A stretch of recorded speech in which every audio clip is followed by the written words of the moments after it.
Hi hello welcome to post 360. నేను మీ మురళీ రాపల్లి. ఇండియాలో టాలెంట్కి ఏం తక్కువ లేదు. ఎవడికి వాడు తోపిక్కడ. ఎవడు ఏది చేస్తే పైకి ఎదగాలో అది చేసుకుంటూ వెళ్ళిపోతూ ఉంటారు. ఒక్కసారి ఫేమ్ వచ్చిన తర్వాత, ఒక్కసారి నీకంటూ గుర్తింపు వచ్చిన తర్వాత ప్రతి ఒక్కరిలో రాక్షస కోణం, బలుపు, రెక్లెస్నెస్ బయటకు వస్తూ ఉంటాయి.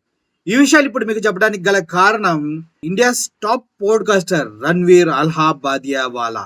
దీని గురించి మీ అందరికీ తెలుసు. ఎప్పుడో ఎక్కడో కంపల్సరీగా ఈ పర్సన్ ని మీరు చూసుంటారు. ఎందుకంటే ఇండియాలో ఉన్నటువంటి టాప్ మోస్ట్ ఇన్ఫ్లుయెన్సర్స్ లో రణ్వీర్ అల్హాబాదియా కూడా ఒకడు. ఎంతగా అంటే తను పెద్ద కంపెనీని స్టార్ట్ చేసి నెలకి దగ్గర దగ్గర సమ్ క్రోర్స్ రూపీస్ లో యూట్యూబ్ నుంచి, ఇన్స్టా నుంచి డబ్బులు సంపాదించే ఇన్ఫ్లుయెన్సర్ స్టేజ్ కి ఇతను ఎదగటమే జరిగింది. అంతేకాదు పిఎం మోడీ గారి దగ్గర నుంచి పథకం కూడా ఈయన ఇన్ఫ్లుయెన్సర్ గా మంచి వక్తగా తీసుకోవడం జరిగింది. సో అతనికి ఇప్పుడు ఏం ప్రాబ్లం వచ్చింది, అసలు ఎందుకు ఈ న్యూస్ చెప్తున్నానన్న విషయాన్ని మీరు గమనించినట్లయితే తెలుగు వారికి చాలా అపరిచితం రణ్వీర్ అల్హాబాదియా వాలా. ఎందుకంటే దీని పోడ్కాస్ట్ అన్ని ఇంగ్లీష్ లో, హిందీలో ఉంటాయి కాబట్టి తెలుగు వారికి అంత పరిచయం లేదు. కానీ అతను మాట్లాడిన మాటలు మాత్రం టోటల్ ఇండియాలోనే కాదు, వరల్డ్ వైడ్ గా ఉన్నటువంటి ప్రతి తల్లిదండ్రులకి రిలేటెడ్ అయినవి. అతను మాట్లాడినటువంటి అనుచిత వ్యాఖ్యలు ఎంత దుమారం లేపాయంటే చివరికి ఇండియా గాట్ టాలెంటెడ్ అనే ప్రోగ్రామ్ సంబంధించినటువంటి అన్ని ఎపిసోడ్స్ యూట్యూబ్ నుంచి లేపివేశారు.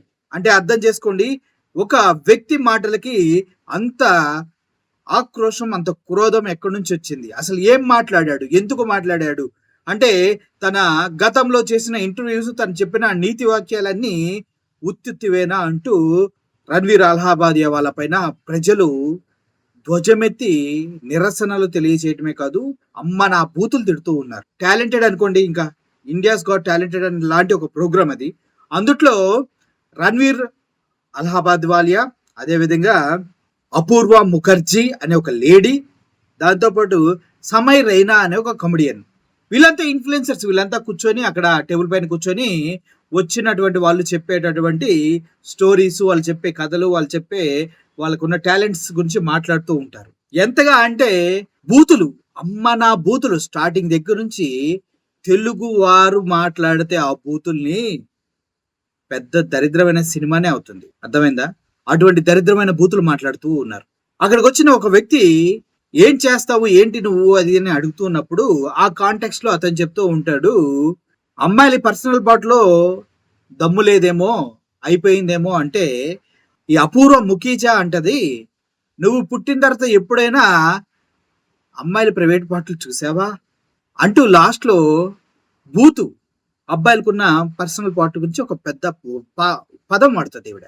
అంటే ఈ విషయాలు నేను ఇంత నిక్కచ్చిగా ఎందుకు చెప్తున్నా అంటే వీళ్ళు ఎంత దరిద్రమైన షోని రన్ చేశారు, దానిపైన ఎన్ని కోట్లు సంపాదించారు అన్న విషయం మీకు తెలిస్తే మీ బుర్ర పాడైపోతుంది. ఓవర్ నైట్ లో 50 కోట్ల రూపాయల లాస్ ని ఒక యూట్యూబ్ ఛానల్స్ ఓనర్స్ పొందారంటే అర్థం చేసుకోండి ఎంత ఇన్కమ్ వీళ్ళు ఈ అశ్లీలమైనటువంటి డార్క్ కామెడీ పైన సంపాదించారో అంటూ. ఇటువంటి బూతులు మామూలు కాదు. అదే విధంగా ప్రాంతీయ విభేదాలు రెచ్చగొట్టే విధంగా కూడా ఈ షో ఉంది. ఒక అమ్మాయిని నువ్వు పాలిటిక్స్ నీకు తెలుసా అని ఒక ఈ సమయ్ రైనా అడుగుతాడు. అంటే అమ్మాయి నాకు పాలిటిక్స్ అంత ఇంట్రెస్ట్ లేదు అంటే పక్కనున్న ఒక పంజాబీ ఇతను అంటాడు, Kerala 100% literacy but no politics knowledge అంటూ ఎద్దేవే చేస్తాడు. అంటే ఎంత చండాలంగా మాట్లాడతారంటే వీళ్ళు అక్కడ నిలబడ్డ వాళ్ళు, వీళ్ళ బానిసలు, వీళ్ళు ఏం చెప్పినా అది చెయ్యాలి. దీని తర్వాత ఒక మంచి దరిద్రమైన పాయింట్ చెప్తా, అది చాలా దరిద్రంగా ఉంటుంది, కంపల్సరీగా వినాలి మీరు. ఎందుకంటే ఆ తర్వాత కేరళ వాళ్ళు దానికి సంబంధించిన చాలా రకాల మీమ్స్ చేయడం జరిగింది. కేరళని మీరు అంటారా, కరోనా టైంలో కేరళ నేరా అందరిని బ్రతికించింది, కేరళ నర్సుల వల్లే బ్రతికారా, కేరళ అంటే మామూలు విషయం కాదురా అంటూ కేరళ వాళ్ళు ప్రాంతీయ అభిమానాన్ని చాటుకుంటూ చాలా వీడియోలు చేశారు. అంటే ఒక ప్రాంతీయ విభేదాలు రెచ్చగొట్టే విధంగా కూడా వీళ్ళ షోలో మాటలు ఉంటాయి. సమయ్ రైనా ఒక మాట అంటాడు, నీకు డబ్బులు ఇస్తే తిన పర్సనల్ పార్ట్ని నోట్లో పెట్టుకుంటావా అంటాడు. దానికి ₹1,00,00,000 ఇస్తారు అని చెప్తాడు. ఆడొచ్చి అది ఇదంటే రణ్వీర్ అల్హాబాదియా వాళ్ళ కలగజేసుకొని నేను 2 కోట్లు ఇస్తా, నువ్వు ఆ పని చేస్తావా అని అడుగుతాడు. ఇప్పుడా అంటే ఇప్పుడే 2 కోట్లు ఇస్తా, నువ్వు ఆ పని చేస్తావా అంటే పక్కనున్న ఇంకొక పంజాబీ అతను నేను ఇంకో 2,00,000 ఇస్తా దానికి అదనంగా ఆ పని చెయ్యి అంటాడు. అంటే ఎంత దారుణమైనటువంటి డార్క్ కామెడీయో ఒకసారి అర్థం చేసుకోండి. అంటే ఒక అబ్బాయి పర్సనల్ పార్ట్‌ని వాడు నోట్లో పెట్టుకోవడానికి ఈ 'రణ్వీర్ అలహాబాదియా' వాలా 2,00,00,000 ఇస్తానని చెప్పడంతో ఇది గేయ, మనిషా, దున్నపోత అసల మానవ జాతిలో పుట్టినటువంటి ఒక కర్కసుడు అనే విషయాన్ని అర్థం కాని విధంగా ఉంటుంది. సో ఇదంతా కాదు అసలు జరిగింది ఎక్కడ అంటే ఆ అమ్మాయి బూతులు మాట్లాడుతుంది. ఇది బూతు, దయచేసి దీన్ని కొంచెం మ్యూట్ చేస్తా. అస్సలు తగ్గనే తగ్గదు అపూర్వ అనే అమ్మాయి. ఇంకా సమయ రైనా ఒక విషయంలో మాట్లాడుతూ అతను రైల్వే స్టేషన్ దగ్గరికి వెళ్తే ఒక అడుక్కునే వాడు వస్తే 2,000 నోట్ తీసి అలా ఇచ్చేసాను. అలా 2,000 నోట్ నేను ఇవ్వగానే అక్కడున్న బెగ్గర్స్ అంతా వచ్చి ఆ పిల్లాడిని మీద పడి 2,000 2,000 2,000 2,000 అంటూ అంటూ ఉండగా ఆ అబ్బాయిని అలా తోసేస్తారు వాళ్ళు కొట్టుకుంటా. అతను రైల్వే ట్రాక్ మీద పడతాడు. ఆ తర్వాత ట్రైన్ వచ్చేసి ఆ అబ్బాయి మీద ఎక్కేస్తుంది. అబ్బా వాట్ ఏ ఎంటర్టైన్మెంట్, నేను ఇచ్చిన 2,000కి న్యాయం జరిగింది. నెట్ఫ్లిక్స్ లో క్రైమ్ స్టోరీలు, అక్కడ ఆ స్టోరీలు, ఇక్కడ ఆ స్టోరీలు చూడవలసిన అవసరం లేదు అని మాట్లాడుతూ ఇది జోక్, నేను ఎప్పుడు బెగ్గర్స్ డబ్బులు ఇవ్వను అంటాడు. అంటే what kind of message this fellows want to implant in our generation. ఇప్పుడు చిన్న చిన్న పిల్లల మనసులో ఇవన్నీ ఎటువంటి ఆలోచన విధానాన్ని రేకెత్తిస్తాయి. ఒకసారి ఆలోచించండి. డబ్బుల కోసం అబ్బాయిల పర్సనల్ పార్ట్లో టచ్ చేయాలి. ఇంకా మీరు కేరళ ప్రతి విభేదాలు రెచ్చగొట్టే విధంగా మాట్లాడతారు. అండ్ సేమ్ టైం ఇక్కడ హైలైట్ ఏంటంటే ఒక అమ్మాయి తన భర్తతో షోకి వస్తుంది. షోకి వస్తే అపూర్వ అంటది నేను కూడా పెళ్లి చేసుకోవాలనుకుంటున్నా, ఒక మంచి అబ్బాయి ఉంటే చెప్పు అని మాట్లాడుతూ ఉండగా అమ్మాయి అంటది మాకు 6 సంవత్సరాల రిలేషన్, 2 సంవత్సరాల marriage life, I'm very happy అని చెప్తూ ఉంటే నాకు కూడా ఇటువంటి హస్బెండే కావాలి అని మాట్లాడుతూ అమ్మాయి అంటది 6 అడుగుల 4 అడుగుల ఎత్తుండాలి, 6 అడుగులు 4 అడుగులు ఎత్తుండాలి, మినిమం కింద పర్సనల్ పార్ట్ 6 ఇంచులు ఉండాలి అంటూ ఆవిడ మాట్లాడుతుంది. అంటే మీకు అర్థమైందా ఏం మాట్లాడిందో అమ్మాయి? ఇటువంటి పబ్లిక్ గా డార్క్ కామెడీ చేస్తూ యూట్యూబ్ లో పెట్టి కోట్లు సంపాదిస్తున్న ఈ సమయ రైనా, రణ్వీర్ అలహాబాదీ వాలియా, ఈ అపూర్వ, ఇంకా చాలా మంది ఉన్నారు. వాళ్ళందరి పేర్లు కూడా నేను చెప్పాలనుకుంటున్నాను కానీ ఎందుకు గుర్తుండవు మనకి, వేస్ట్. నాకు కూడా గుర్తులేవు ఈ దరిద్రుల పేర్లు. అయితే ఇలా జరుగుతున్న టైంలో ఇంత దరిద్రమైన కాన్సెప్ట్ అక్కడ రన్ అవుతుంటే ఇంతకాలం యూట్యూబ్ ఛానల్ ఏం చేసిందో నాకు అర్థం కాలేదు. అసలు ఇండియన్ గవర్నమెంట్ ఏం చేస్తుందో నాకు అర్థం కాలేదు. కానీ అసలు దుమారం రేపిన పాయింట్ అయితే ఈ రణ్వీర్ అలహాబాదియా వాళ్ళ ఒకడు అక్కడ నుంచొని ఉంటే వాడిని అడుగుతాడు, నువ్వు రోజు మీ అమ్మా నాన్న కలుస్తున్నప్పుడు తొంగి తొంగి చూడటం నీకు ఇంట్రెస్టేనా, జీవితాంతం దాన్ని నువ్వు ఎంజాయ్ చేస్తావా అని అడిగి, లేదంటే ఒక్కసారి నువ్వు కూడా అలా వాళ్ళతో కలిసి, అర్థమవుతుందా నేనేం చెప్తున్నాను, వాళ్ళతో కలిసి ఆ రోజుతో ఫుల్ స్టాప్ పెడతావా అంటాడు. అంటే ఏ అమ్మ నిన్ను కన్నదో నాకు తెలియదురా, నువ్వు రోజు మీ అమ్మ నాన్న కలుస్తున్నప్పుడు తొంగి తొంగి చూసే బుద్ధి నీకుందేమో మాకు తెలియదురా. ఇంత దరిద్రమైన భావజాలాన్ని ఒక టీవీ షో, ఒక షో పెట్టి దాన్ని యూట్యూబ్ లో పుష్ చేస్తూ డార్క్ కామెడీ పేరుతో, కామెడీ అంటే ఇలాగే ఉంటుంది, కామెడీతో నేను నీతులు చెప్పలేను, కామెడీతో నేను రాజకీయాల్లోకి వెళ్ళలేను, కామెడీ అంటే ఇలాగే ఉంటుందని ఈ సమయ రైనా గడ అంటా ఉంటాడు. అంటే కామెడీ అంటే ఏంట్రా సమయ రైనా, కామెడీ అంటే ఏంట్రా రణ్వీర్ అలహాబాదీ వాలియా, కామెడీ అంటే ఏందమ్మా అపూర్వ, నోటికొచ్చిన బూతులు మాట్లాడి అమ్మ నాన్నల పర్సనల్ లైఫ్ ని పబ్లిక్ గా చూస్తావా, లేదంటే వాళ్ళతో కలిసి నువ్వు పడుకుంటావని అడగటమా? మనిషి బ్రతుకుతున్నారా ఏరా? ఒక ఇంటర్వ్యూలో సేమ్ పోడ్కాస్ట్ లో రణ్వీర్ అలహాబాదీ వాళ్ళ అమ్మని అడుగుతారు, నువ్వు నాకేమి ఇచ్చావమ్మా నన్ను పుట్టించిన తర్వాత అంటే వాళ్ళ అమ్మ అంటది, నీకు నేను డిసిప్లిన్ నేర్పించా అంటది. అమ్మా మీరు డిసిప్లిన్ నేర్పించారు కానీ ఈడు డిసిప్లిన్ వదిలేసి అశ్లీలాన్ని నేర్చుకున్నాడు.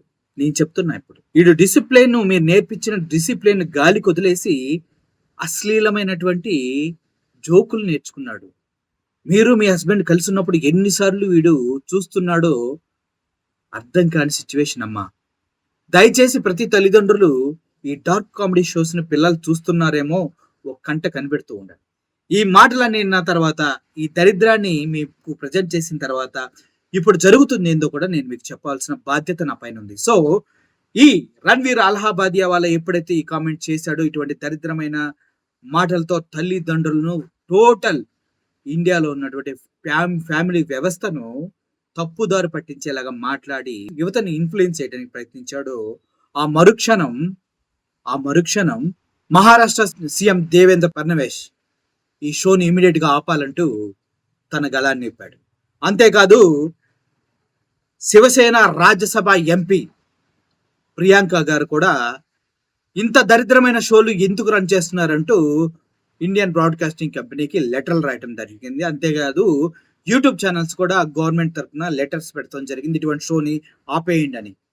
అదే తడుగా యూట్యూబ్ ఆ ఎపిసోడ్స్ అన్నిటిని లేపేసింది. అంతేకాదు దీన్ని అమిత్ షా కూడా పర్సనల్ గా తీసుకొని దీని వాళ్ళ పైన కేసులు పెడతాం జరిగింది. ఎవరైతే అపూర్వ ఉన్నారో ఆ అమ్మాయిని ప్రజలు తిట్టకుండా ఎక్కడికి వెళ్తే అక్కడ అంత చండాలంగా ఎలా మాట్లాడగలిగావు, అంత బూతులు ఎలా మాట్లాడగలిగావు, మగోడు పర్సనల్ పాటు 6 అంగుళాలు ఉండాలంటూ ఎలా చెప్పగలిగావు, నువ్వు అసలు ఆడపిల్లవేనా అంటూ వేసుకుంటున్నారు ఒక రేంజ్ లో. ఇదంతా పక్కన పెడితే రణ్వీర్ అల్హాబాదియా వాలా ఇది తన సొంత కోట అంటే కాని కూడా కాదు, ఇది పక్క నుంచి అద్దె తెచ్చుకున్నటువంటి డైలాగ్. వేరే ఒక హాలీవుడ్ షోలో సేమ్ ఒక యాంకర్ ఇదే క్వశ్చన్ ని అతన్ని అడుగుతుంది. ఇదే క్వశ్చన్ ని తీసుకొచ్చి ఇక్కడ రణ్వీర్ అల్హాబాదియా వల్ల ఒక కంటెస్టెంట్ పైన అడగడం జరిగింది. So whatever it is, Ranveer అల్హాబాదియాకు ఇన్స్టాగ్రామ్ లో 4.5 మిలియన్ ఫాలోవర్స్ ఉన్నారు. అదే యూట్యూబ్ లో 1 కోటికి పైగా సబ్స్క్రైబర్స్ ఉన్నారు. ఇంత ఫాలోయింగ్ ఉండి ఇంత చేసిన ఈ వ్యక్తి కేవలం ఒక మాటతో తన యొక్క కెరియర్ మొత్తాన్ని సంక నాకించుకున్నాడు. తప్పే లేదు, సంక నాగిపోవడంలో తప్పే లేదు. 50 కోట్లకు పైగా ఓవర్ నైట్ లో లాస్ రావడం జరిగింది. టోటల్ తనకున్న సిస్టమ్ ని, తనకున్న వ్యవస్థ మొత్తం డిస్మాండిల్ అయిపోయింది. కంప్లీట్ గా డిజాస్టర్ ఇదైతే తన జీవితంలో. సో ఈ డార్క్ కామెడీ చేసేటప్పుడు ఎంత జాగ్రత్తగా ఉండాలో ఒకసారి ఆలోచించుకోండి. అదేవిధంగా పార్లమెంట్ లో కూడా ఈ విషయానికి సంబంధించి లేవనెత్తుతానంటూ ప్రియాంక, ఎవరైతే శివసేన మహిళా ఎంపీ ఉన్నారో ఆవిడ పార్లమెంట్ లో కూడా ఈ విషయం గురించి మాట్లాడతా అని చెప్పారు. ఇవన్నిటికి విషయాలు మీకు చెప్పడానికి ఒకే ఒక కారణం, మీ పిల్లలకి ఫోన్ ఇచ్చేస్తారు, మీరు ఖాళీగా ఉంటారు. అటువంటి టైంలో ఇటువంటి దరిద్రమైనటువంటి షోలు ఎక్కడో ఒకడ చూస్తూ ఉంటారు. మనం చూసినట్లయితే చాలా మంది కొరియన్ బాయ్స్ కి అమ్మాయిలు అట్రాక్ట్ అవుతూ ఉంటారు. కారణం ఏంటంటే వాళ్ళు కొరియన్ వెబ్ సిరీస్లు చూసి అందుట్లో ఉన్నటువంటి లవ్ స్టోరీలను చూసి వాళ్ళు కొరియన్ బాయ్స్ అంత లవ్ గా ఉంటారు, అంత ప్రేమగా ఉంటారు, అంత ఫేర్ గా ఉంటారని వాళ్ళ పైన పిచ్చి ప్రేమను పెంచుకొని చాలా మంది కొరియన్ అబ్బాయిలంటే విపరీతమైన ప్రేమను పెంచుకుంటూ ఉంటారు. ఇది ఒక రకమైన ఇన్ఫ్లుయెన్స్ వాళ్ళ బ్రెయిన్ పైన పడుతూ ఉంటుంది అనమాట. అలాగే వీళ్ళు చేసే మాటలు, వీళ్ళు చేస్తున్న షోస్, మాట్లాడే మాటలు, వారు మాట్లాడే బూతులు మీ పిల్లల పైన, వారి భవిష్యత్తు పైన చాలా ప్రభావాన్ని చూపిస్తూ ఉంటాయి. కాబట్టి వారికి మొబైల్ ఇచ్చినప్పుడు ఇటువంటి షోలు ఏమైనా చూస్తూ ఉన్నారా, ఇవి తెలుగులో కూడా అర్థం చేసుకునేటటువంటి మైండ్ సెట్ ఈ రోజుల్లో ఉన్నటువంటి హైబ్రిడ్ పిల్లలకు వచ్చేస్తుంది. కాబట్టి చాలా జాగ్రత్తగా ఉండాలి. ఇటువంటి దరిద్రమైన షోలు, ఇటువంటి దరిద్రమైన భావజాలాలు, ఇన్ఫ్లుయెన్సర్స్ పేరుతో వాళ్ళు చేసే చెత్త షోల్ని మన పిల్లలను చూడకుండా కాపాడేటువంటి అవసరం ఎంతైనా ఉందనేసి ఈ రోజు ఈ స్టోరీని మీ ముందుకు తీసుకొస్తున్నా. నేను క్షుణ్ణంగా 2 రోజుల నుంచి ఈ స్టోరీ పైన ఎలా ప్రజెంట్ చేయాలి, ఎలా ఈ బూతుల్ని మీకు చెప్పకుండా ఉండాలి అనే దానిపైన ఆలోచిస్తూనే ఉన్నాను. వాళ్ళు మాట్లాడిన ప్రతి మాట నా గుండెల్ని చీల్చివేస్తూ ఉంది. ఎందుకంటే అంత దారుణమైన మాటలు నిజంగా మన శత్రువుతో కూడా మనం మాట్లాడాం. కానీ వీళ్ళు కామెడీగా మాట్లాడిస్తూ ఉన్నారు. సో ఇటువంటి దరిద్రాన్ని ఇండియా గాట్ టాలెంటెడ్ కాదు, India got worst fellows like this అంటూ నేను చెప్తూ సెలవు తీసుకుంటాను. Thank you for watching this video. ఈ వీడియో పైన మీ ఒపీనియన్ని కామెంట్ రూపంలో తెలియచేయండి. Thank you so much. I Murali signing off. Thank you so much.